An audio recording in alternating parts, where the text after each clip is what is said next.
I am back in rehab. This is not a sentence that I was ever expecting to say again in my entire life, but I have to be honest about it. I have to be accountable about it. I want to be transparent with you guys about everything that's going on in my life. So we're going to get into this. Now, the first thing that you need to know is that I still have not used a single substance, not a drink, not a drug, not nothing since July 24th of 2019. That's my sober date. That is the day that the Secret Service and the SWAT team jumped out of the bushes at me at a hotel, put me on my face, and I used that desperation, that rock bottom, to change my life. That's what I built my recovery and the life and the man that you guys know today on was that moment. That was a quintessential moment for me. So why am I in rehab? Well, it's kind of a long story, and we're going to get into it right now. So back in the end of 2013, I got a DUI for marijuana. Now, there were trace amounts of methamphetamines in my system as well, but the reason that I got pulled over, I was stoned, bro. I was all the way stoned, and I do not do well on the chuckle brush. Them giggle twigs kick me in the dong every single time. That's why I don't do it. I just don't do it. But I was at a house.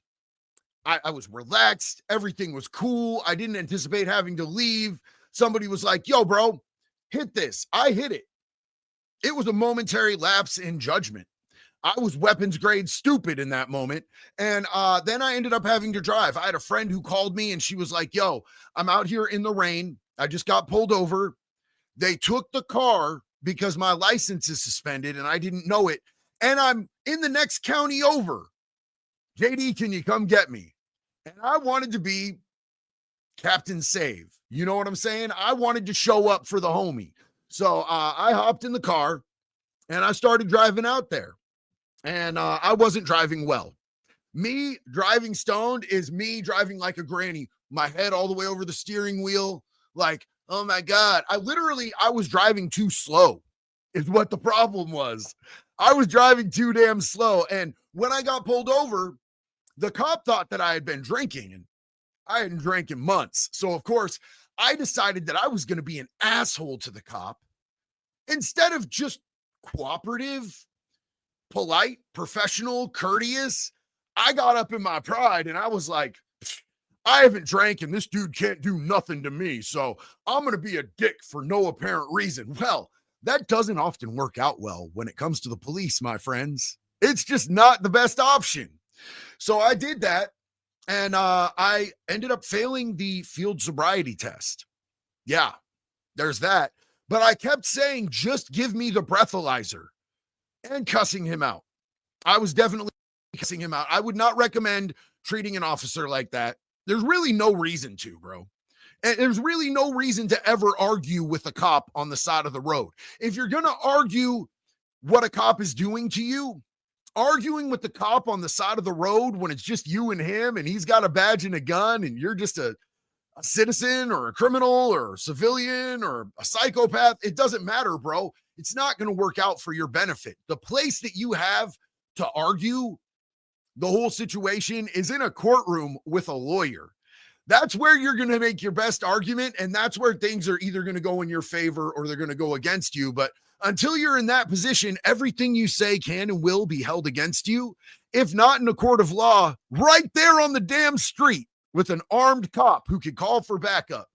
I went to jail. And they gave me the breathalyzer. I blew a 0.000000000. And then they handed me a cup to pee in. And I didn't want to pee in that cup. So they put me in a dry cell. I waited about 18 hours before I finally pissed into that cup. And it came up hot. And I was like, yes, I smoked marijuana. What are you going to do? Give me a DUI for it? And that's exactly what they done did. Now, I never finished up any of the stuff that I needed to for that charge. I ended up just pleading guilty to it. And they gave me probation. I didn't properly finish my probation. And they gave me treatment that I needed to do. And I did finish probation. So I think it's very important for me to tell you guys this. I've been clean since 2019. And I've done outpatient, intensive outpatient. I've done 6-month residential treatment. And I worked at an intensive outpatient. If you got a DUI in Daytona Beach, you had to come see the JD. I was the guy who was teaching the classes to, doctors, firemen, lawyers, anybody who got a DUI, they had to come see me. I did that for a couple of years. So I know these classes like the back of my hand. You know what I'm saying? I know the source material. I have my certificates of graduation from both outpatient, intensive outpatient, and residential. But Oregon does not accept the classes from Florida, nor would Florida accept classes from Oregon. So since I did them in another state, I now, at almost 6 full years of pure abstinence and daily recovery, am back in rehab. And I went down to the place. I'm not going to name the place because I'm going to talk a little bit squirrely and sideways. And I do actually like the place. And I like the people. But, I figured that when I went in for my assessment, being able to provide them with the information that I had already done, it was up to their discretion whether I had to do 13 weeks of treatment or not.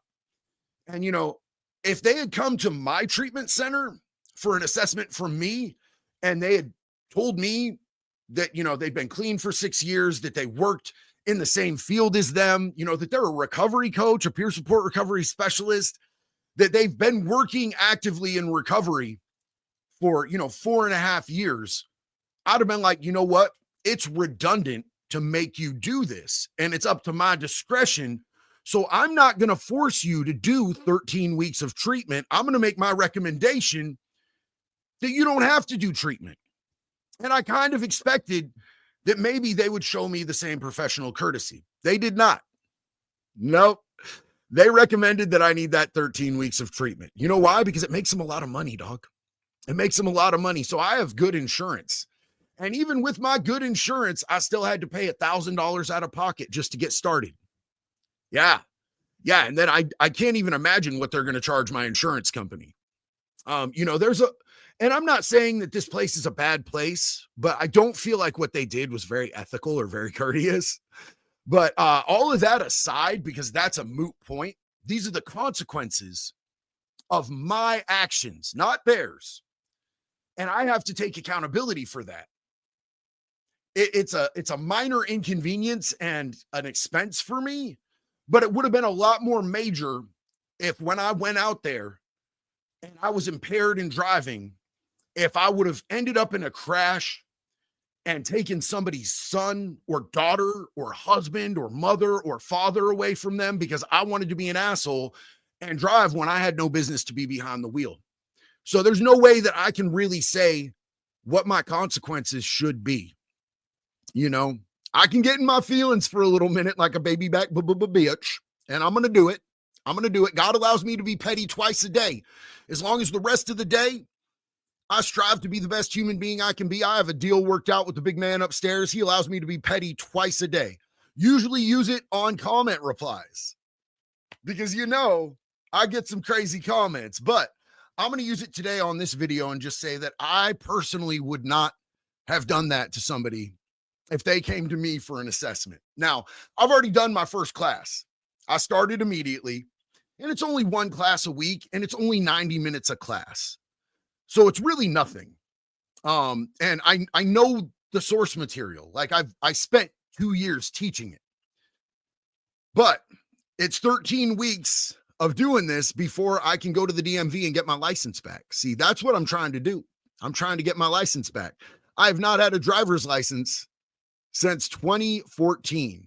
That doesn't mean I wasn't driving. I was driving up until 2019 when I got in recovery and I got clean and sober and I started respecting my freedom and respecting my community around me. I would drive. I'd just buy a car with a couple $100 and a half ounce of dope, and I'd drive it till the wheels came off or until the cops picked it up. Because, I was doing much bigger things than driving while suspended. So it wasn't really a big deal to me. Now, I don't break any laws, honestly, homie. Like, I really don't. I'm out here really doing the most to make sure that I don't end up in situations that set me back because I'm still playing catch up.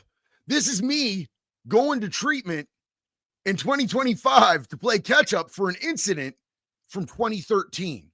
And that's what I want to make the point of this video. As we bring this around full circle, I really want you guys to understand, man, your consequences to your actions can follow you forever. You know what I'm saying? You really want to be thinking before you act, and you want to play that tape all the way through to the end, because a simple mistake on your part could cost somebody their life. It could cost you your freedom. You never know how far things can degrade from one bad decision, man. You got to think about more than just yourself, your wants, your selfish needs, your desires, all of that. You got to put that to the side.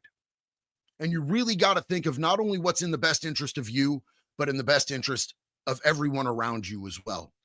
If I get locked up, that affects my family, that affects my employees, that affects my friends, that affects my community here.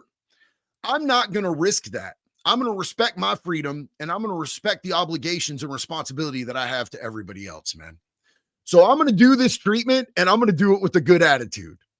That's what I'm going to do. I'm going to keep on a positive tip about it, because just because I know the source material doesn't mean that there's not going to be somebody in these classes that isn't going to teach me something that I might need to know, because there's something that I can learn from each and every living creature on the face of this planet, if I'm wise enough to be humble, and I'm humble enough to hear and really process what's being communicated to me or around me. I can constantly be learning. So everything is a W, man. Everything is a W if you're constantly learning and growing and gaining new information from shit, man. And that's the person that I want to be. That's what I want to strive for. A minute ago, I tried to throw up a W, and I don't know what the hell that was. That's a W. Did you see how bad I did that? My hand-to-eye coordination was not on point. I could learn to do W's better. Anyway, you guys, I just wanted to let you guys know what was going on in my life. I appreciate y'all hanging out with me. And we're going to keep doing some blogs now and again, because I love you guys, and I love that you guys are so interested in my life, and I love being able to take you along with this journey. So until the next one love, baby. Be good or be good at it.